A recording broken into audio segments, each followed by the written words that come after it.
Bénédicte, les pharmacies Oui, de montagne et la nouvelle réglementation sur, pas la fermeture des frontières, mais la fermeture des centres commerciaux et ouais, surtout des galeries marchandes. oui. Alors pour les pharmacies de montagne, on s'est beaucoup mobilisé au niveau de Matignon et de l'Élysée pour obtenir des indemnités pour ces pharmacies qui souffrent beaucoup. Et le 28 juillet, un décret est paru qui prévoit que pour les pharmacies d'officine qui perdent au moins 70% de leur chiffre d'affaires, une indemnisation est prévue couvrant 20% de leur chiffre d'affaires 2019 dans la limite de 200 000 euros par mois. Donc c'est une première avancée, mais bien sûr, on continue à se mobiliser pour les pharmacies dont la perte du chiffre d'affaires serait moindre. Et on aimerait aussi obtenir une aide conventionnelle. Donc on travaille avec l'assurance maladie sur le sujet. Euh, Hormis les pharmacies de montagne, il y a également certaines pharmacies dans les aéroports qui souffrent de cette crise sanitaire. Et donc, on se mobilise également sur le sujet. Il y a également, depuis l'annonce du Premier ministre, les zones commerciales de plus de 20 000 mètres carrés qui sont fermées.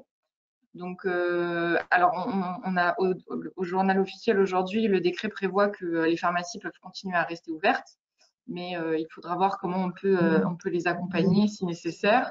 Et puis pour finir, si jamais il y a un nouveau confinement, il faudra qu'on puisse réfléchir à une compensation pour toutes les pharmacies avec l'assurance maladie.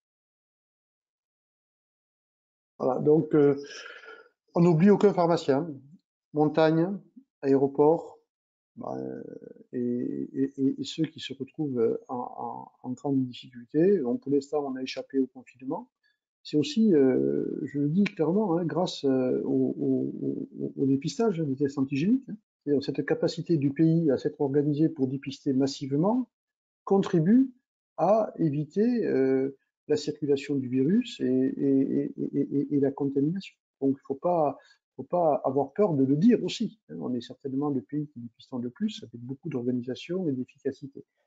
Bon, maintenant, est-ce que le variant anglais va être capable de balayer tout ça parce que beaucoup plus contaminant et donc on ne sait pas. C'est malheureusement ce qui s'est passé dans d'autres pays. Nous ne tiennent plus l'épidémie. Pour l'instant, nous, on la contient. Moi, j'avoue que après la vague de brassage de population des fêtes et des conséquences qu'on en a eues des 3 semaines qui ont suivi, ça a quand même l'air de se tasser, ça a quand même l'air de se stabiliser, mais bon, il n'y a pas encore beaucoup de variants anglais qui commencent à y en avoir, parce que s'il prend le dessus, il fait tout exploser. Voilà. En attendant, nous, ce que l'on continue à dire, c'est que pharmaciens qui dépistent, qui s'exposent, donc il faut les vacciner, ces pharmaciens, hein, rapidement, quel que soit leur âge. Les pharmaciens qui doivent vacciner pour gagner en rapidité dès qu'il y aura des vaccins sur la vaccination.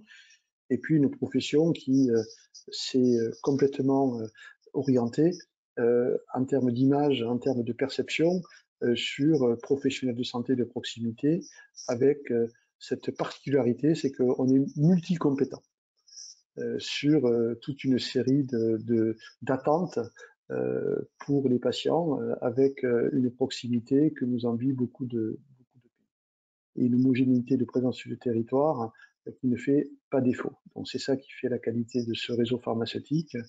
Et je le dis en conclusion, parce qu'il faut trouver une conclusion. Et avec Pierre, on est vraiment très fiers hein, de défendre cette profession parce que quand vous défendez une profession et que vous voyez qu'elle répond présent et qu'elle relève autant de défis, eh bien, ça vous donne envie de la défendre encore au plus fort et de passer du temps je dirais, à organiser ce qu'on est en train de faire, c'est-à-dire de communiquer avec vous, de vous aider à faire la formation de vos équipes, l'information de vos équipes.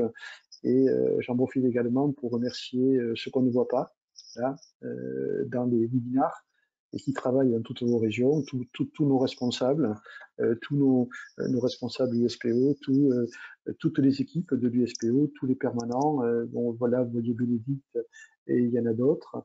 Et donc, ils s'investissent tout le temps parce qu'ils savent que c'est un moment important, un moment stratégique et un moment qu'il ne faut pas rater. Bon, j'espère que ça n'a pas cramé, j'espère que ça a bien mijoté, et je vous souhaite à tous un très très bon appétit. Bénédicte, vous vouliez dire quelque chose? Non, c'est Non? bon, merci. C'est bon, vous avez faim aussi. Donc merci à tous et au plus tard dans 15 jours. Et puis le prochain webinaire sera inclus dans le e-congrès, donc qui va démarrer le 14 février. Merci à tous et bon appétit et bonne fin de week-end. Bonne journée. Merci Au revoir. beaucoup. Au revoir.